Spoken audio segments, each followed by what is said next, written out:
All right, Aidan.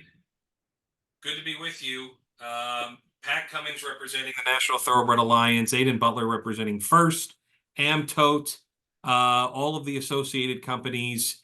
And we just wanted to get on this together real quick to have a discussion about the incident that took place at Tampa Bay Downs yesterday. And not just Tampa, but that cascaded through the tote system and cascaded through other racetracks across the U.S., had different effects at different tracks, and just to understand a little bit more about this. So, from your perspective as a real leader in the space, and how tied in First is with Amtote and this experience that a lot of customers had. Give us your perspective. I want to start out with, first off, you were at Tampa Bay Downs yesterday, Yeah. right? So first of all, thanks for having me on, Pat, and I appreciate the level of seriousness this needs. And I figured coming to you, you truly understand the ecosystem, both from a technology and from a wagering standpoint. So I figured come straight to you and tell you what I know. I was at Tampa. I was actually having a great day right up until, other than didn't bet a winner, but I was having a great day right up until I found out and heard that the tote had gone down. That was the description given. Um, Obviously, Tampa, what a horrible thing to have happened on such a special day. But at the time, I had four of my own racetracks operating. So as you can imagine, the situation got serious very quickly. What I know at this point, and there's a lot to unpack here, but I think explaining how the ecosystem of tote communications works is really important for everyone to know. So Amtote, first and foremost, never went down. Amtote is still up and is operating completely normally. The tracks have a communications link back to the tote. That communications link is provided by a company called RCN. I'm sure most of the listeners here understand that Roberts are a big industry company. They provide not only the data communication links for pretty much everybody, but they also do the television coverage for simulcast for pretty much everybody. That contract between Tampa and RCN is really where the issue started. They're contracted to supply a real-time data link, and not only a real-time data link, but a data link with with redundancies. So, I think we're all aware. Everybody from AT&T to T-Mobile sometimes has connectivity issues. No one's kind of has the ability to get away from that. But in this instance, the communications link that Tampa has through RCN went down to the tote. So first and foremost, that isn't the rarest thing to have happened, but the secondary redundant link went down also. So we found ourselves really in an unprecedented situation where the Maryland hub, and I think it's more near and dear because I understand how upsetting it is for Tampa on their big day. But but there were probably about 20 individual entities that were affected by this. And it was an issue, a connectivity issue in the Northeast, in the Mid-Atlantic, I should say, that took out obviously not only us, Amtote, but took out lots of other companies as well. There was a huge ISP issue. Now, as we've started to dig in, and even let me just be really transparent, even at this point, RCN's still down. We had to work through the night and find another integrated network that could then put the totes back up for all of the tracks that are running today. So it's a really big issue, Pat, and one that obviously there's going to be no quick answers to exactly what went down, but factually we know it was the data link from RCN. Now, again, and I happen to this, I guess, especially with the new job I've got, I'll take things on the chin, whether they're directly, a result of me or my guys and girls or not. But this one truly wasn't an Amtote issue. But that doesn't really matter because I'm looking at it from a gambling lens, and I've known you quite a while. I think I enjoy all aspects of the game, from owning horses through to having a bet. And I think this is just really unacceptable going forward, that we're going to find ourselves in a position.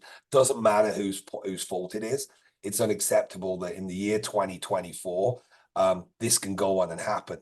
So, my commitment, and I've said this to everybody, and I've been on the phone, I didn't get a lot of sleep, but I've been on the phone since the early hours this morning, including, I think, unfortunately, trying to wake you up to ask you some questions and advice.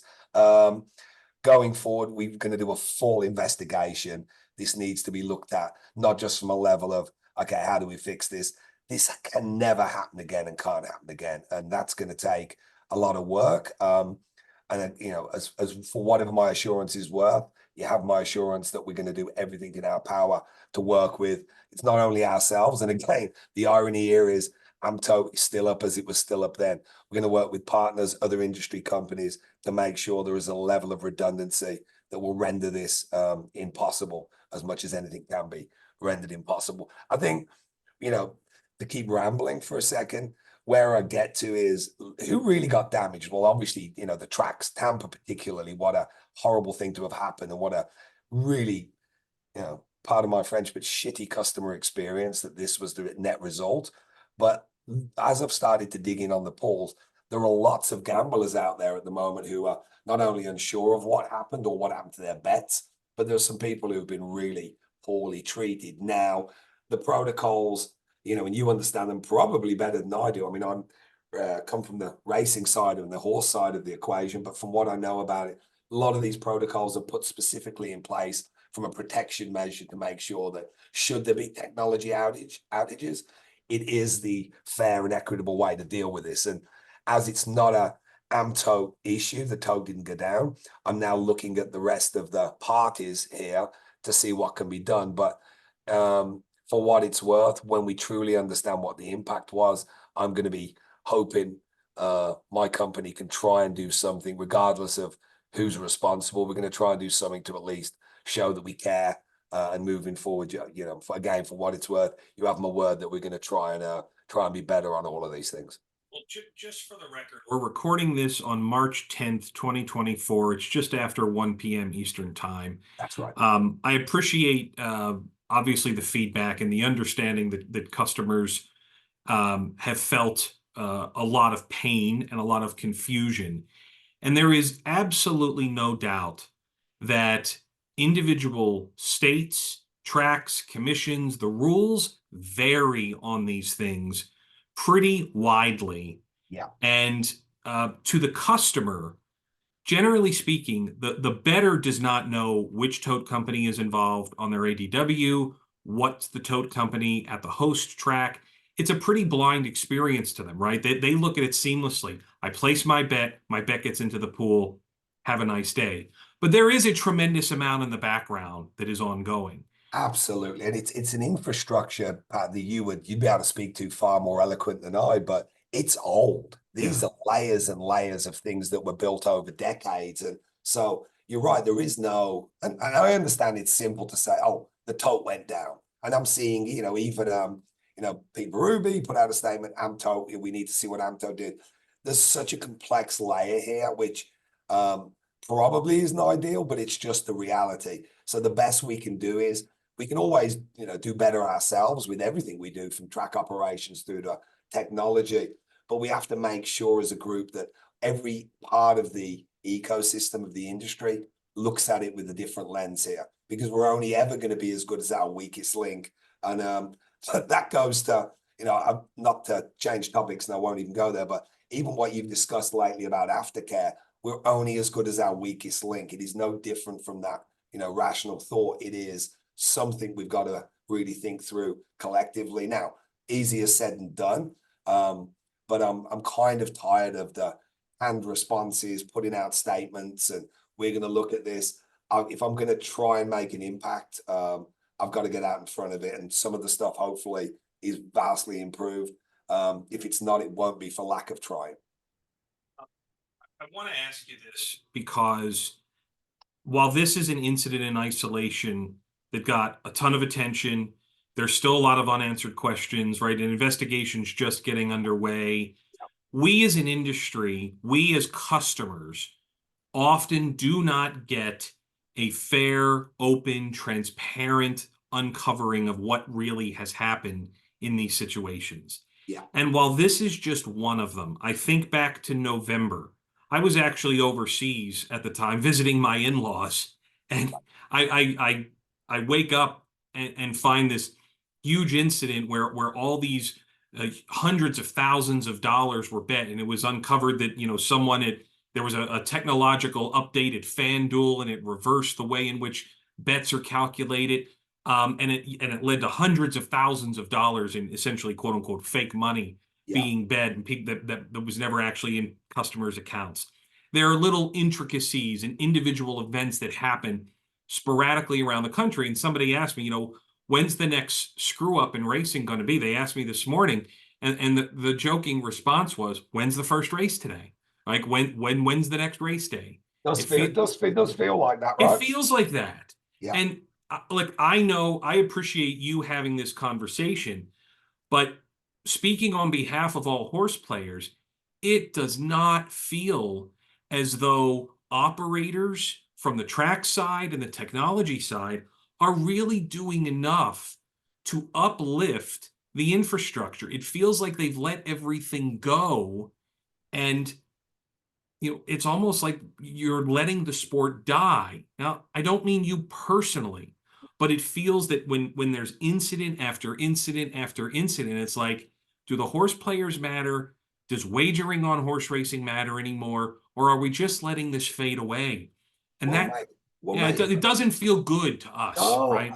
and I think, not that anyone's going to be bringing out the box of Kleenex for me necessarily, but it feels shocking sitting in my position. I've progressed, hopefully for the better through the company from, operating just racetracks to then operating multiple racetracks and trying to fix issues of the past. I got the job in 2019. I inherited Santa Anita when it was going through its dark time. The only thing I can think of, being as open as I can, is transparency. There are going to be issues. There are issues in everything. God love every business for their issues. Boeing's, having issues keeping airplanes in the sky. So it's not that things won't happen. I think, and if I can give you any commitment, and I trust you because you're fair, but I also trust you because you know what you're talking about. You don't just throw around and band around, random ideas that everybody's out there in a conspiracy. At least if we're transparent and we can talk to stuff, it holds people accountable, and there is a level of accountability by the level of transparency. If you can do that, and when things go wrong, instead of look, and I'll be honest, when we look at issues, and it's not my company, all companies have issues, and some of the time, and this is the sad bit, you're just happy it's not you. And what a state of affairs from an industry standpoint, that you're just happy you're not the one that day with the issue. So I can't and will never speak on behalf of anybody else. There's a lot of good people in this game, and there's a lot of people who I wish, had done different things over the years. But for where I sit, and for at least for first, and I guess the new title of being the president and overseeing all the different units to some degree, we still have obviously people who head up those units. If nothing else, I'm going to have to try and be as transparent as I can, explain to you why things have happened. Some of it's not going to be good. In fairness, some of it is complete ridiculousness online about, what's going on, and, this is a complete conspiracy. And I've got to tune that stuff out because it's just not reality. But if I can give a little commitment to you, and I guess anyone who listens to this, that going forward, I'll be as transparent as I can. It ain't perfect.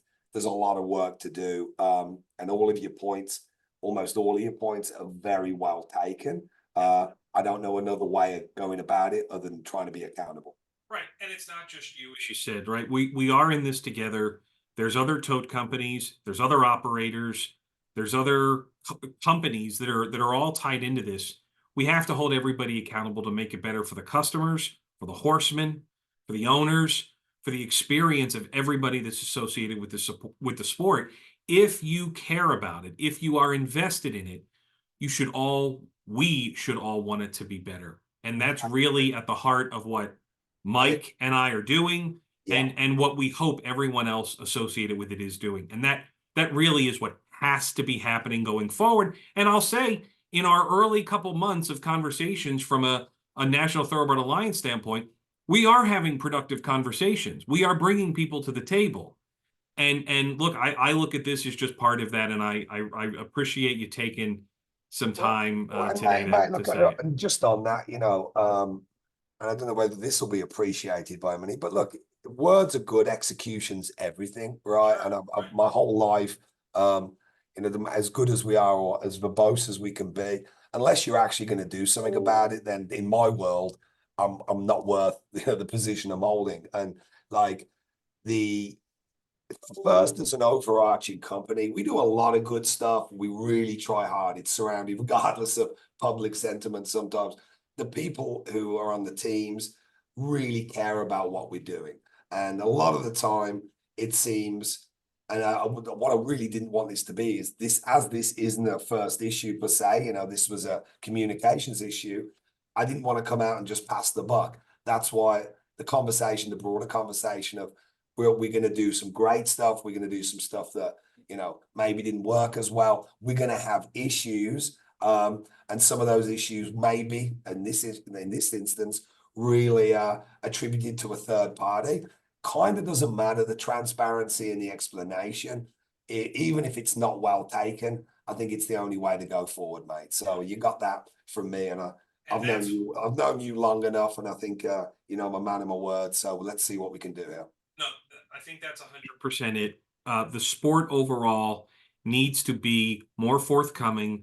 We need to shine light in the dark corners where it necessarily hasn't been shown previously. It's high time to stop trying to hide from our problems, but let's embrace them and seek to improve them. Well, Right. mate, I mean, we know this.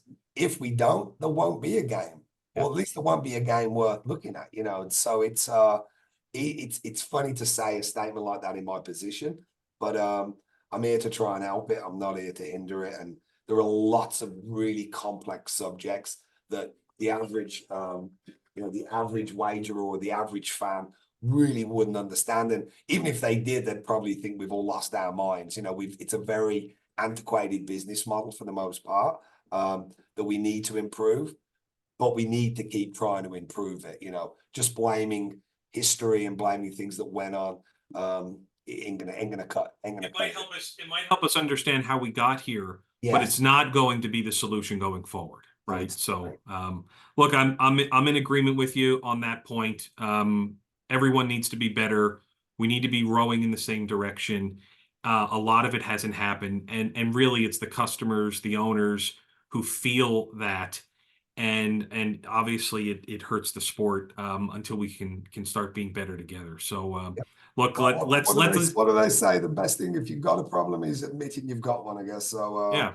that's where we got to start, and hopefully that's where we can continue. Well, I appreciate you taking some time out as I you're will working come through back. this. I will come Yeah. back. I'll hold you to it. Good. I'll hold you to it. I won't look so awful next time, so I'll maybe come on the camera with you. But we are doing a full investigation. There's going to be third party people doing investigations, good, bad, or indifferent. We're going to be very, very clearly spoken of what happened here. And as I said, once we have a better understanding of the magnitude, we're going to see if anything can be done to try and at least belay some of the tempers and some of the issues out there. All right. Well, we'll stay in touch and hopefully can share some more positive outcomes from some of these. Yeah. As we go Well, on. last point. Let's also do this when good things happen. I agree. And I know somebody else who agrees quite with that sentiment as well. I wouldn't be able to guess who that is, but I do agree with him. All right, brother. I appreciate your time. Thanks, Aidan. Cheers. Bye-bye. Bye. Bye.